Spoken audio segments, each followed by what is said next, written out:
Hey there, everybody. Franklin Taggart here. It is time for the virtual coffee break. I've got my coffee. Grab your beverage and let's chat for just a minute, shall we? Interesting conversation this morning that's had me thinking most of the day. And the context of the conversation was the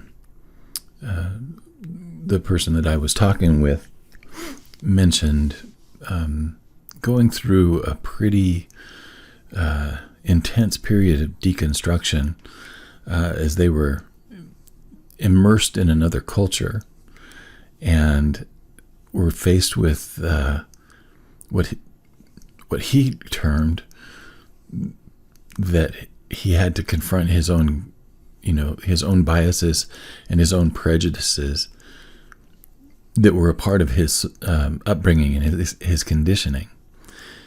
And he said before that, he would have considered himself an unbiased person. But what he realized was that everyone has biases and prejudices, and largely they're formed through, he didn't use the word osmosis, but that was kind of what I pictured. It's not like you have a person that's just sitting there telling you, what to believe and what to think about different people and people who are different from you. But we pick up on the cues, we pick up on the social, the social beliefs and the social behaviors that are around us. And as a result of that, biases and prejudices are formed just as a part of our socialization, right? And one of the things that he talked about was that he had to go through this experience. He said it was very uncomfortable, having to confront his own sense of arrogance and pride and bias and prejudice about a whole other culture of people, even though he absolutely loved that particular group of people. He said there were still biases that were at work, that were going on as a part of who he was.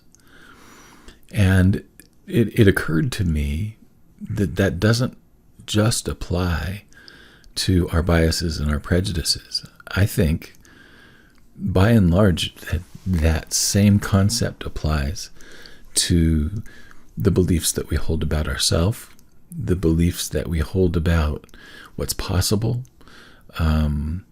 the different things that we want, and the judgments that we have about what we want and how to get it. All of those things, are probably more of a product of our conditioning than anything else. And we just kind of take it for granted. We think that it's true just because that's the way that it's always been. And I think one of the valuable parts of coaching is not letting those things go unquestioned.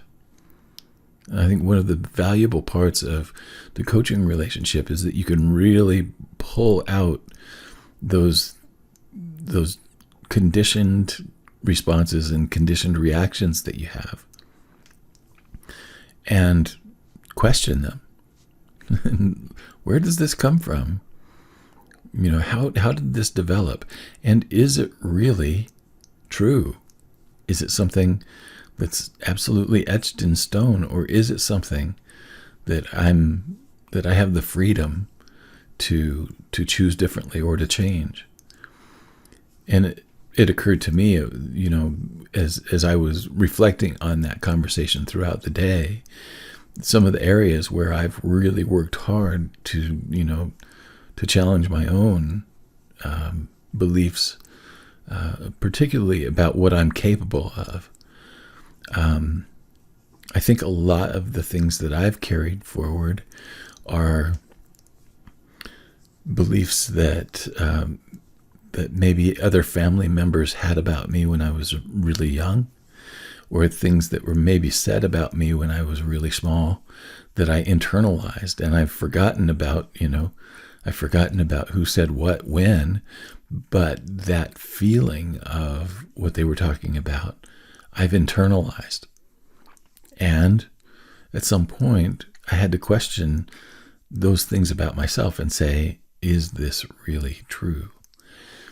So conditioning is an interesting, it's just an interesting phenomena in our human makeup. I think a big part of our socialization, this idea that we are a part of a larger group, and that is a key to our survival, and indeed, it's a key to thriving as a human being, that we do have some healthy social, relationships with people. And it's interesting to me that those relationships are maintained largely unconsciously. And as we become more conscious of our beliefs and the things that we hold to be true about ourselves and about the world that we live in, as we become more conscious about those things and actually more at choice about what we carry forward, it's interesting to think about what the impact might be on future generations. Will they have the same set of circumstances to deal with that we did and that the people ahead of us did? And again, I go back to my grandparents' generation, mainly because it's the furthest back that I can remember, and it's the furthest back that I have a frame of reference. But I look at my grandparents and their generation, and it's like those people did not leave. They didn't go very far from where they grew up. And in my grandparents' situation, they, almost all of them, I'm trying to think, my grandfather was the only one that moved away from his childhood home, but it was still only about 2 hours travel away from where he grew up to where he ended up. But it's interesting to me that generation, they didn't have the same set of beliefs that I think are current about how families are, right?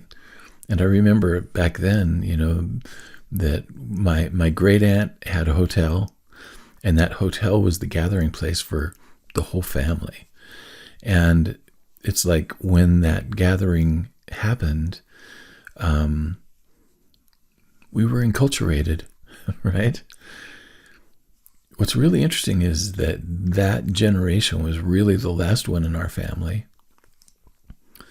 where there was a gathering place and there was a real strong sense of community as a family, right?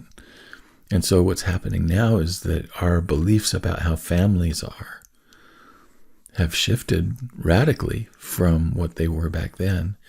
And in my case, my siblings and I are spread out all over across the country. We do not see each other often, and we don't really have a whole lot of need or desire to gather together very often. That's a whole different set of, beliefs about how families are supposed to be and how families operate. Now, we've got another generation coming up behind us, or 2 generations behind us, and their experience of family is going to be completely different from even what our experience was. And so their biases about family are going to be, their experiences, their early experiences that inform that are going to be very different from the ones that we grew up with. So those are the thoughts that I'm having today. It's very interesting to think about how one of the things that I see a lot in coaching is that people challenge their beliefs about themselves and about the people in their lives and the circumstances that they're in. That's really I think what is one of the most valuable things that coaching offers is the ability to really call that stuff out, look at it more objectively, and then have decisions about it rather than have the conditioning make the decisions for you. So those are my thoughts for today. I don't know if that's going to be interesting to you or not, but it sure has gotten me to thinking all day long. It's like that flash of insight that he shared just really set me back and said, oh, wow, it applies in almost every area of who I think I am and how I think life is supposed to work. It's all a part of a conditioned experience that I've had as a human being. Strange but true. I'll be back again tomorrow with another coffee break. I hope that you're having a good whatever it is where you are. And as always, thank you for your time and your attention. So long.